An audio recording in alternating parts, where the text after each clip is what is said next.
503 847 1596. 503-847-996.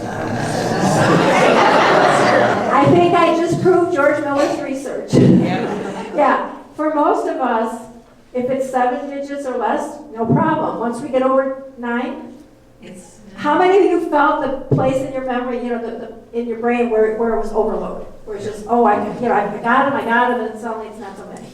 Right? I just don't have them all. Okay. So again, we need to be aware of this because in our daily lives, people expect us, they give us a bunch of information and they say, well, why can't you remember that? Well, the brain is not a computer. We wish it were, right? But it's not. So it's just good to be aware of that. All right. So let's talk about long-term memory. We just showed you could overload short-term memory. Can you fill up your long-term memory? What do you think? No, because we just talked about dendrites and growing more dendrites and learning new things for cognitive reserve. The more you learn, the more you can learn. Think of this definition for memory. It's not a container, it's more like a tree growing branches onto which more information can be hung. Now, another question that psychologists cannot design an experiment to answer is this one. Once something gets into your long-term memory, does it stay there for the rest of your life? Yes. How many say yes? How many say no? How many say I don't care?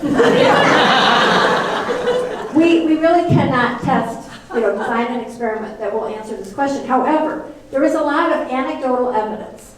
Have you ever heard some music playing or smelled something cooking or baking or maybe smelled some perfume or flowers and suddenly a memory from the past jumped out at you, right? And it's something you may not have been able to consciously retrieve from your memory, but because the retrieval cue presented itself, suddenly it unlocked the place in your brain where that memory was stored. So we believe that there's a lot of things in there that we just can't access. We just can't figure out how to get them out.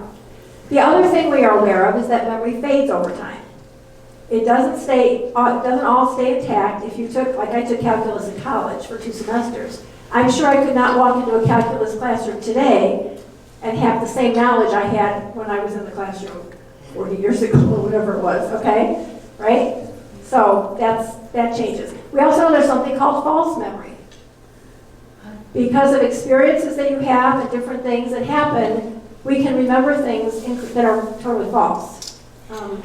And let's do an example. Let's talk about this. How many of you ever had a discussion with a spouse or a sibling about an event that happened years ago, and you were both there, and yet you have different recollections of the same exact event? Yes. Yes? Okay, and that's an example. Memory could have been encoded differently based on your emotions at the time, or your perspective, or what you were focused on.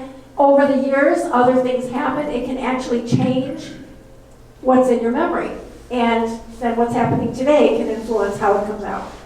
So memory, we can't trust our memory to be like a video recorder because it's not. It's not always accurate.